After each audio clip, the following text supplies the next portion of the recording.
Está. Y después de la respiratoria. Nos haces una... A ver.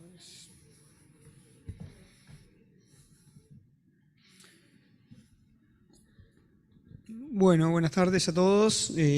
Vamos a dar comienzo a la próxima actividad. Es una charla del doctor Laurent Brochard. El doctor Brochard es director de la División de Medicina Intensiva del Hospital de Toronto, en Canadá. Y bueno, el doctor Brochard es un experto en medicina intensiva, fundamentalmente respiratoria, con más de 600 publicaciones en revistas arbitradas internacionales y un índice H de 120. Lamentablemente el doctor Brochard no pudo estar acá presencialmente, así que bueno, sí grabó su presentación especialmente para el Congreso, así que bueno, vamos a tener la oportunidad de verla a continuación.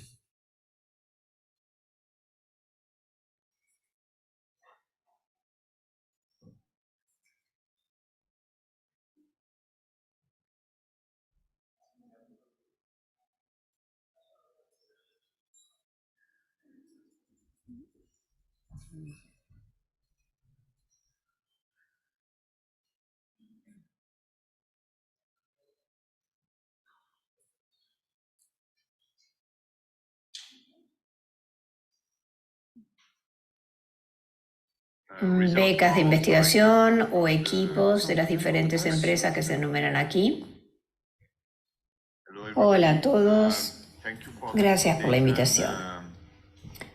Y lamento no estar allí en persona, pero estoy muy contento de compartir con ustedes algunos de los hallazgos más recientes sobre un tema complejo, que es la relación entre el sueño y la sedación en la unidad de cuidados intensivos.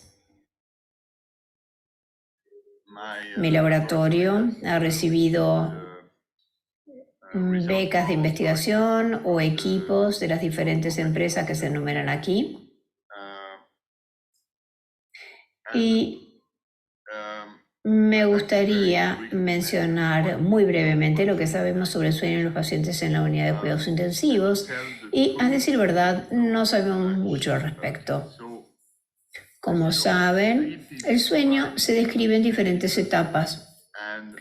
Cuando uno se va a dormir, cuando se va durmiendo, comienza progresivamente con un sueño relativamente liviano y luego pasa a un sueño profundo que se supone que es mucho más reparador, y en algún momento uno va a lo que se llama el sueño REM, donde tiene movimiento de los ojos. Y después de eso, uno hace un nuevo ciclo, lo que significa que puede volver a algo que está más cerca de la vigilia, o incluso se puede llegar a despertar y tener varios ciclos durante la noche. Por lo tanto, en los pacientes del CTI, parece que estas diferentes etapas son realmente diferentes. Entonces, en la parte de arriba, esta es una de las formas de representar el sueño con un hipnograma de un paciente que no es un paciente de CTI, y por supuesto se ve la diferencia entre el día y la noche y ve las diferentes etapas del sueño.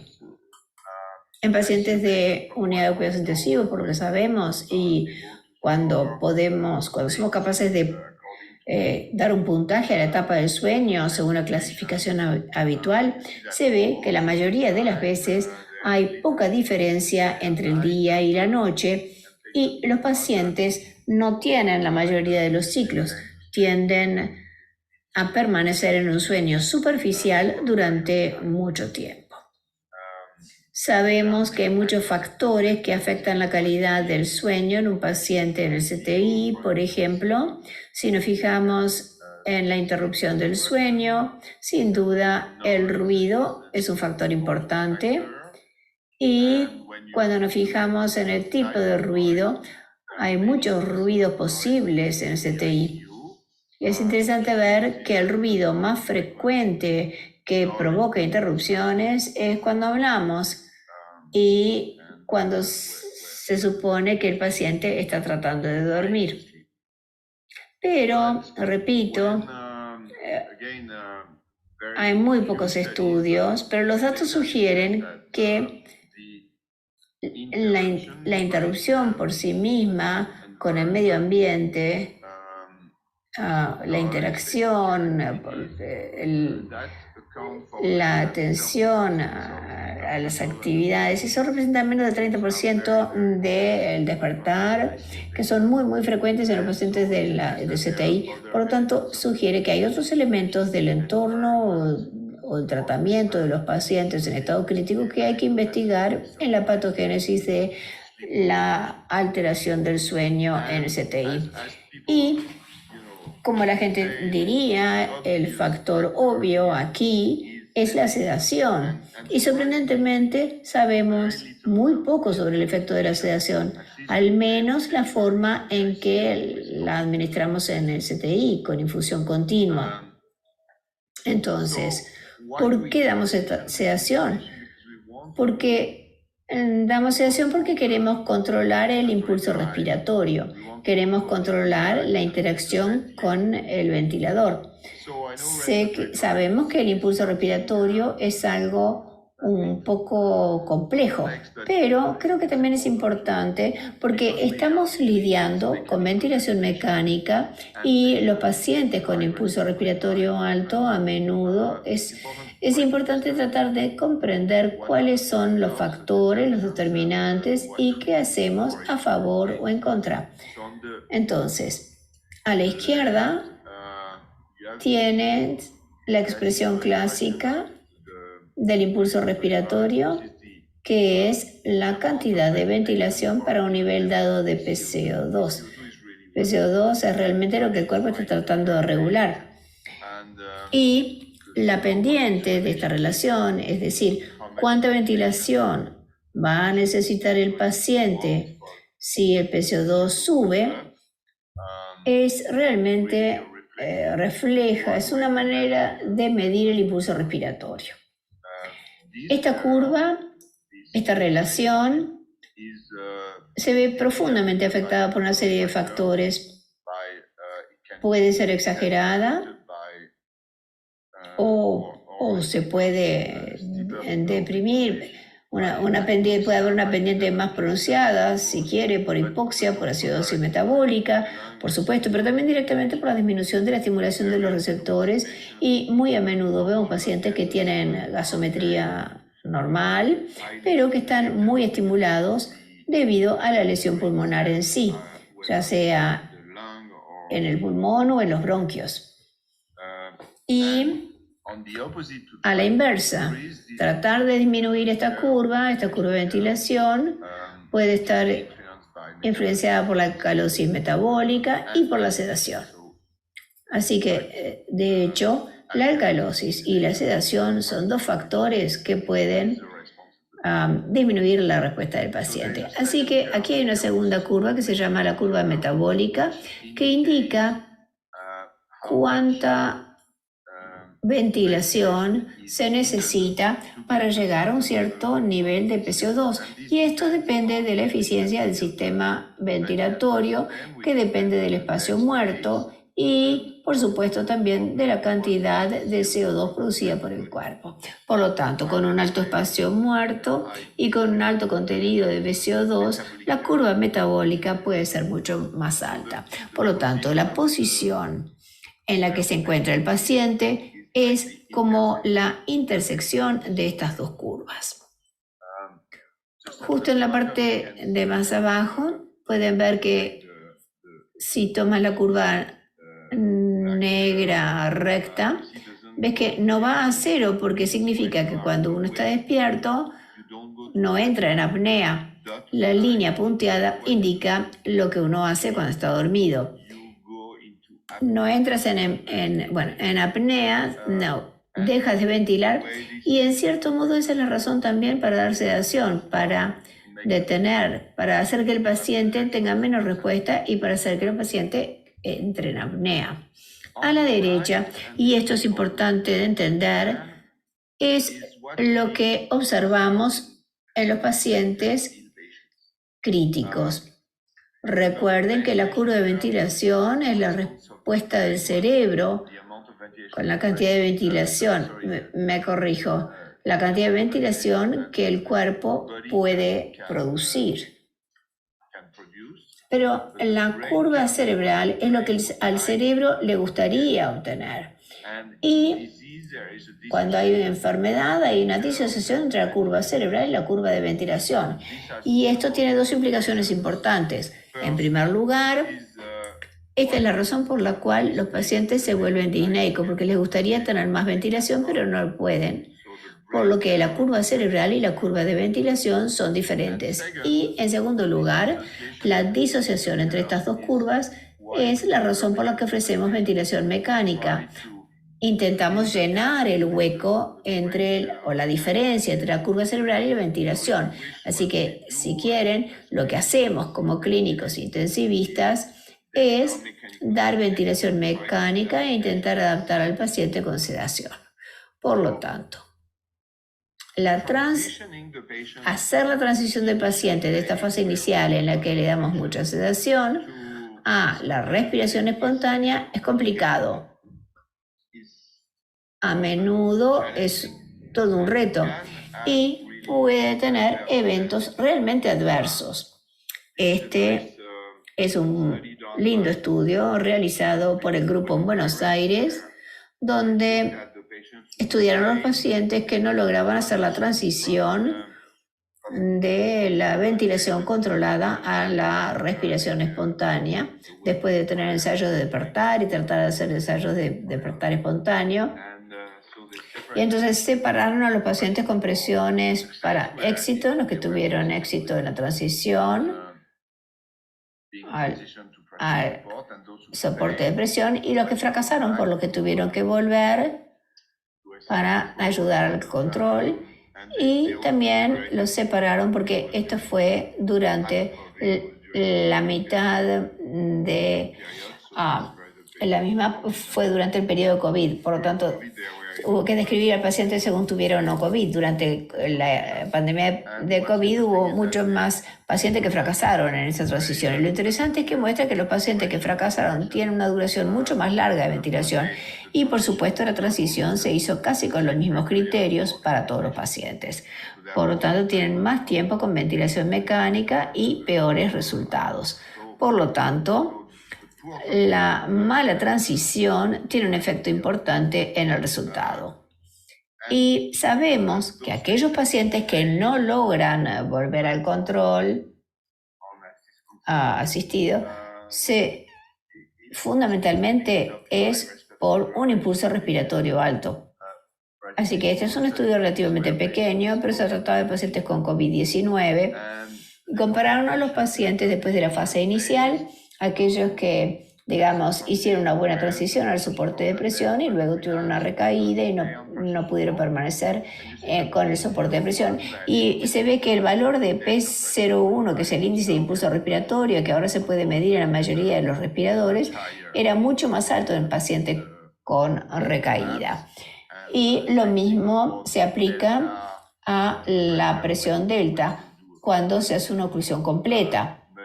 Mucho más esfuerzo, por lo que el mayor impulso y mayor esfuerzo para los que fracasan. Así que de nuevo refleja un manejo complicado de la sedación. Y esto probablemente sea el estudio más completo realizado por José Dianti y Ewan Gallagher en Toronto.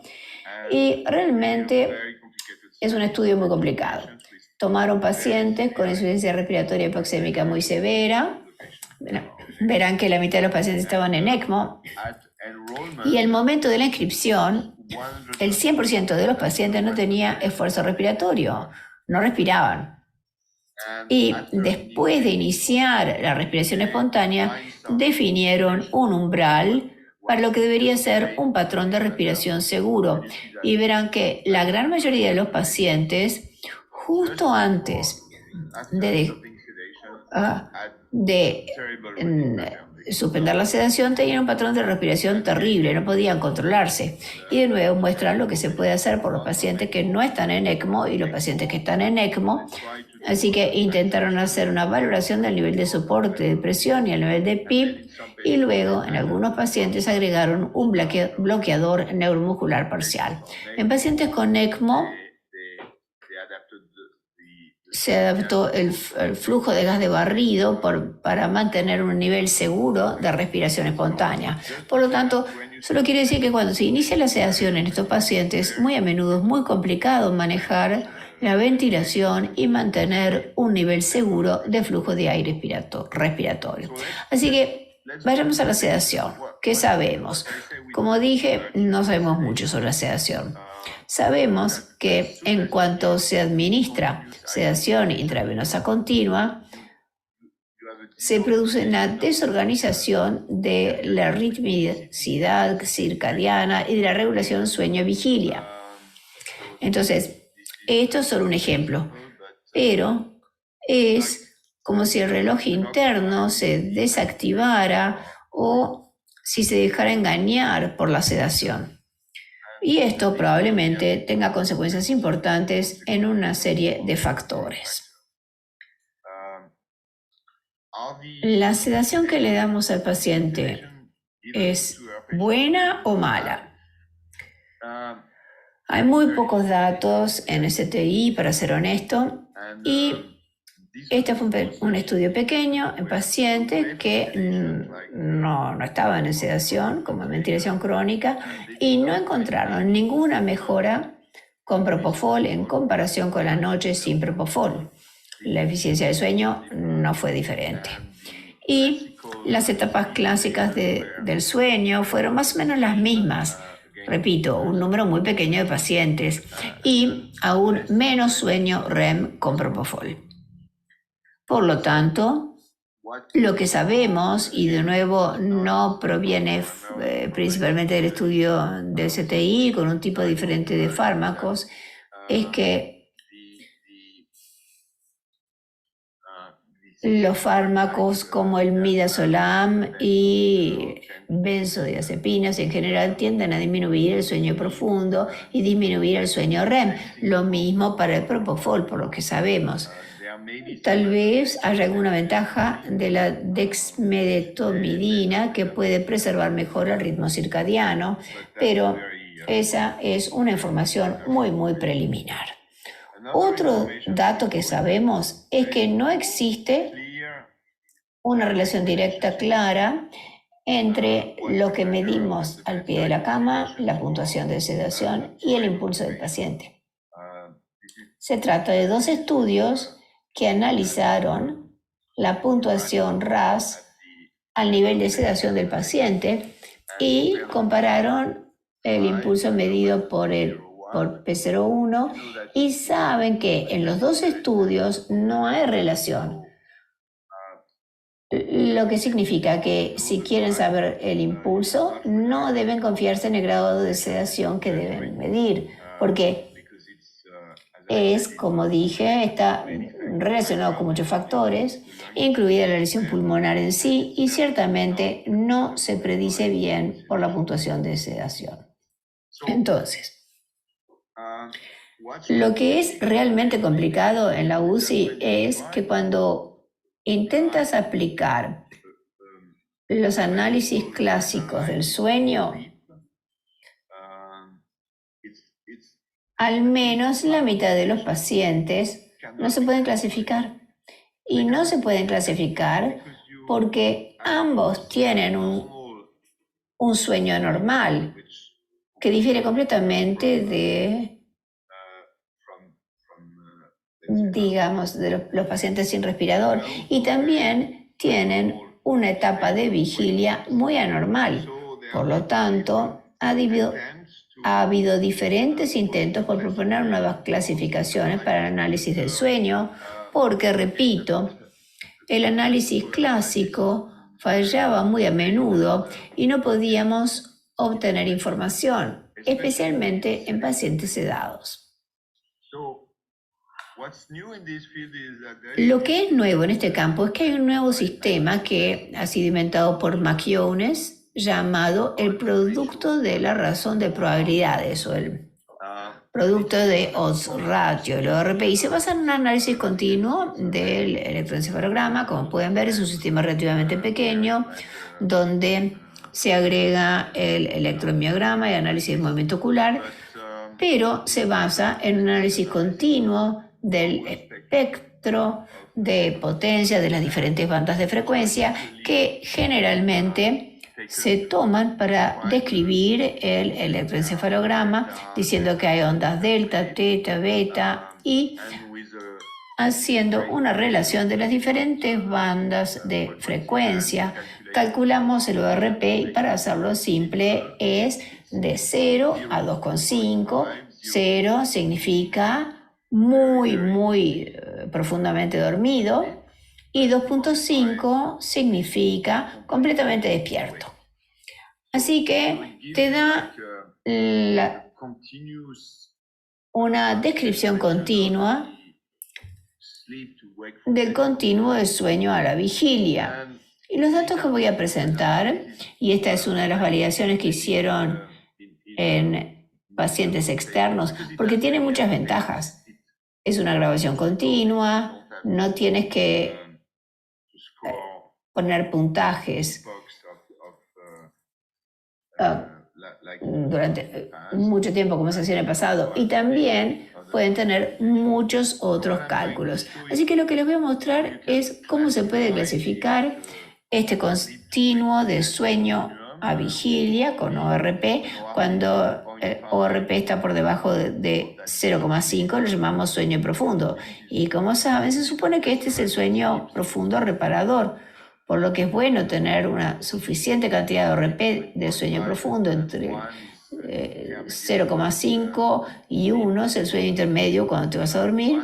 De 1 a 1,75 sería un estado de transición. Uno comienza a despertarse, y más de 1,75, bueno, ya estás despierto, siendo 2,5 el máximo. Así que utilizamos eso en el pasado y en un estudio analizando a los pacientes en el momento del destete de la ventilación mecánica. Nos llevamos la sorpresa de ver que los pacientes que podían pasar un SBT y se podían extubar eran diferentes de los pacientes que fracasaban en la SBT, o de los pacientes que pasaron la SBT y no fueron extubados, pero fueron diferentes porque había otras diferencias, pero con más frecuencia estaban completamente despiertos.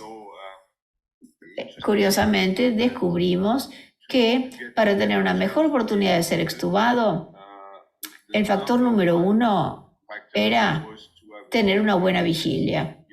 Ya si hacen, por ejemplo, como 15 horas. Así que, curiosamente, porque esta ORP la primera vez se correlacionó con el resultado clínico en los pacientes de UCI.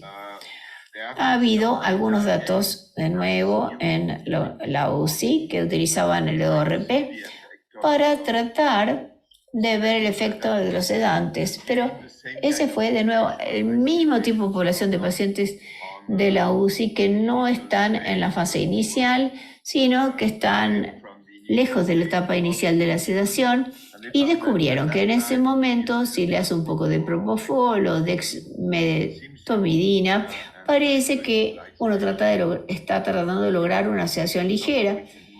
Cambias algo que es un sueño más normal, con un poco más de sueño y menos tiempo despierto, pero este es un análisis muy crudo.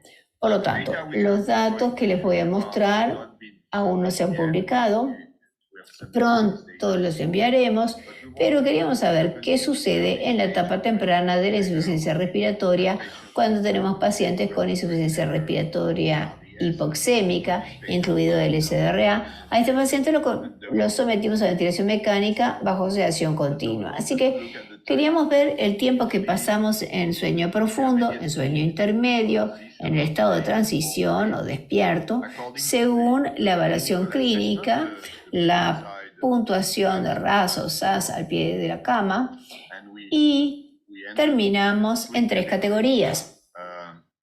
Pacientes clasificados clínicamente como profundamente anestesiados o en coma, pacientes con sedación ligera para poder que no se puedan despertar, o pacientes despiertos.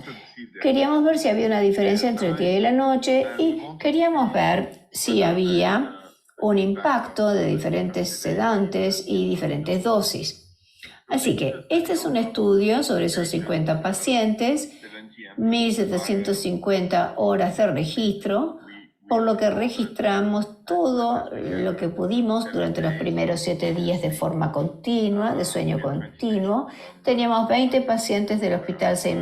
Michael, donde trabajo, y 28 pacientes en España, donde trabaja Carlos Silveira, nuestro colega de España, que pasaba tiempo con nosotros, es allí donde él trabaja.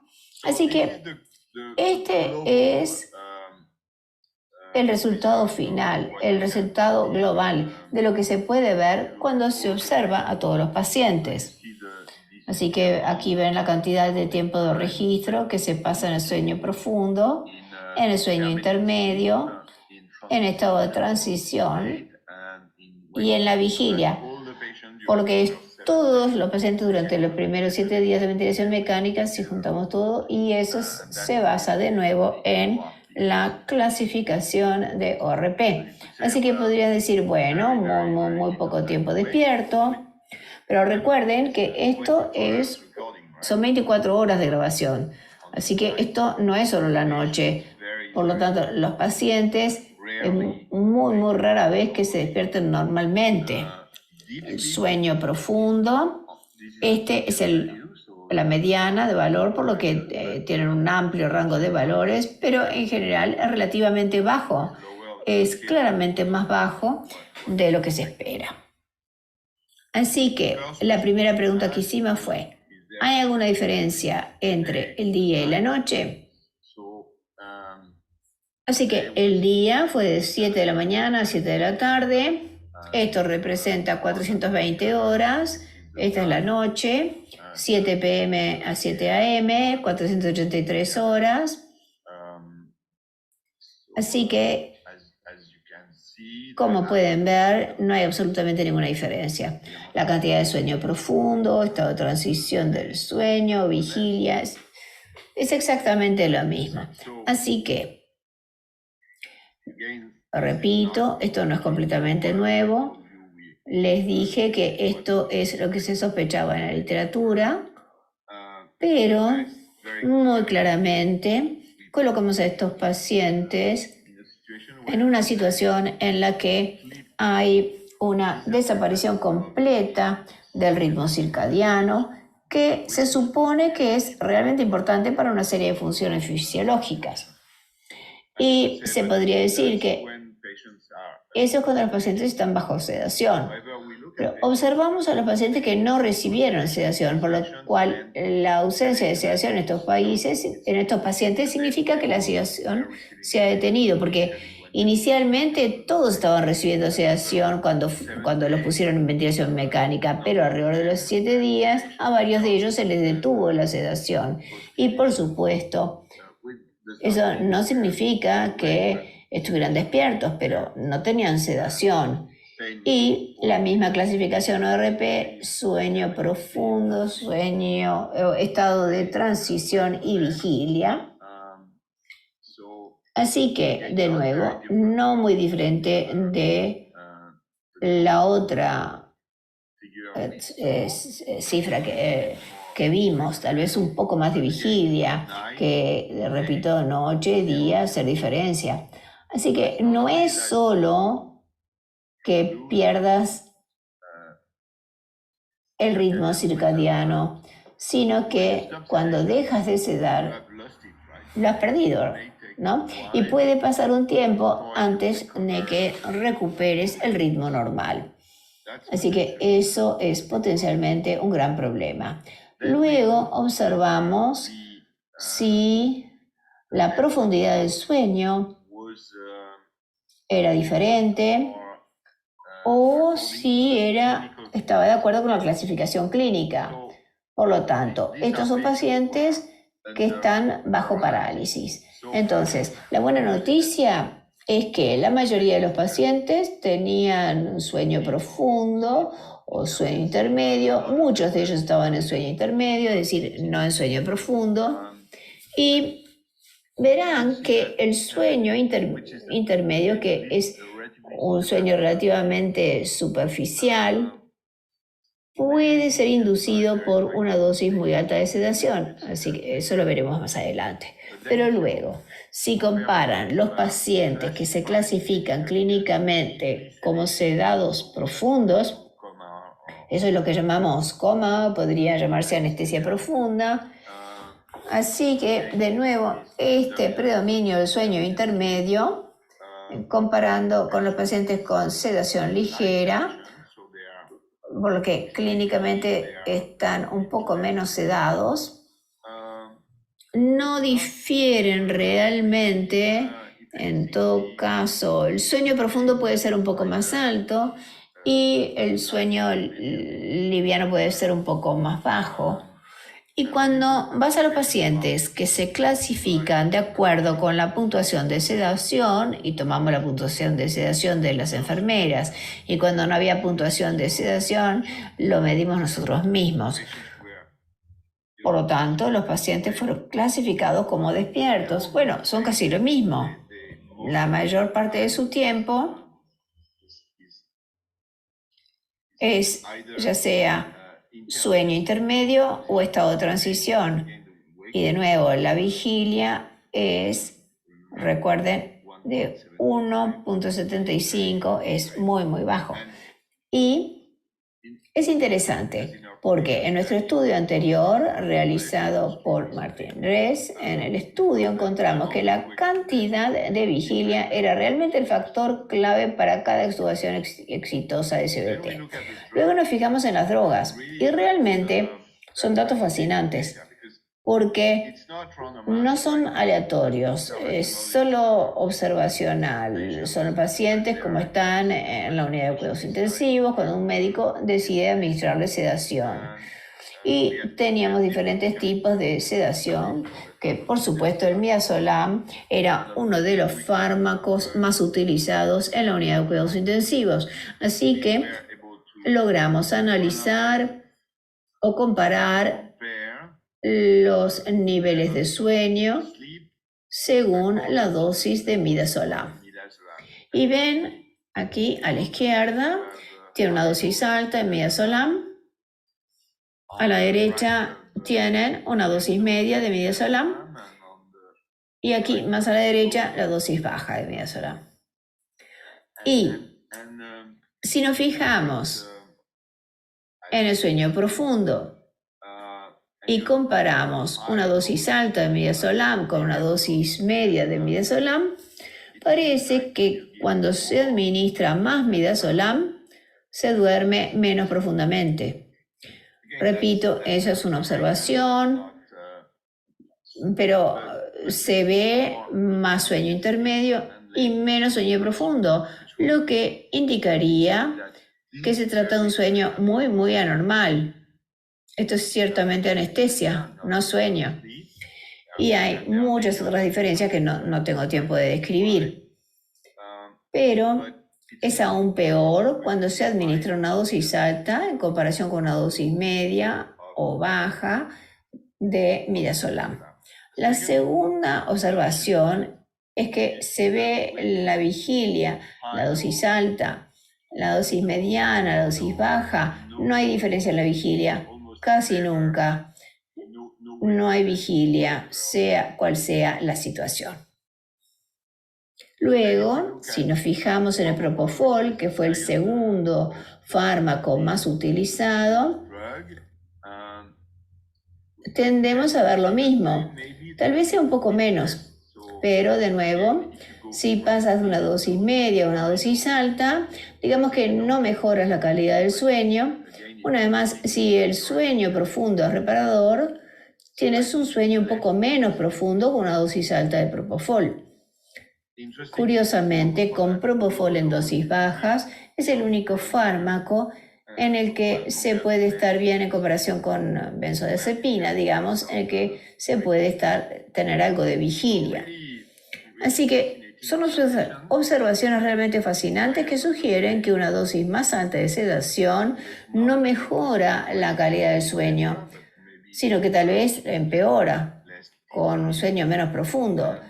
Y que solo el propofol en comparación con benzodiazepina, no tenemos suficientes pacientes con dexmedetomidina para evaluarlo, pero el propofol en comparación con benzo muestra más vigilia que benzo. Así que, en conclusión, y no tengo tiempo suficiente para profundizar más, pero miramos la arquitectura del sueño. Por lo tanto, claramente, los pacientes en esta categoría de insuficiencia respiratoria hipóxica bajo ventilación mecánica pasan la mayor parte de su tiempo en un patrón de sueño que favorece el sueño liviano, moderado, superficial, sobre el sueño profundo.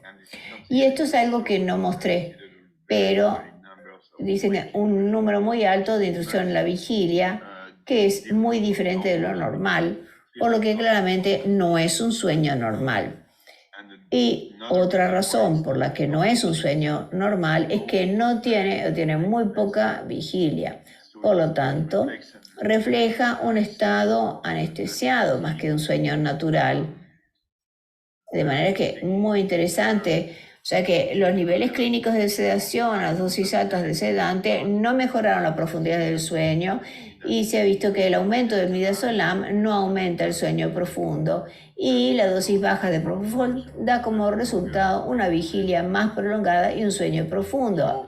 En conclusión, entonces, creo que estas son algunas de las cosas que sabíamos o sospechábamos y que se pueden poner en relación con la correlación entre la sedación y el delirio, pero la confusión, pero también con el resultado neurocognitivo a largo plazo. Así que esto no da la solución sobre lo que hacemos, pero reforzó la necesidad de monitorizar al paciente con mucho cuidado, adaptar la ventilación lo mejor posible y creo que la ventilación para el paciente es extremadamente importante por diferentes razones también, para tratar de reducir la necesidad de ventilación y ciertamente esta es un área en la que en el futuro necesitaremos mejorar nuestra práctica. Muchas gracias.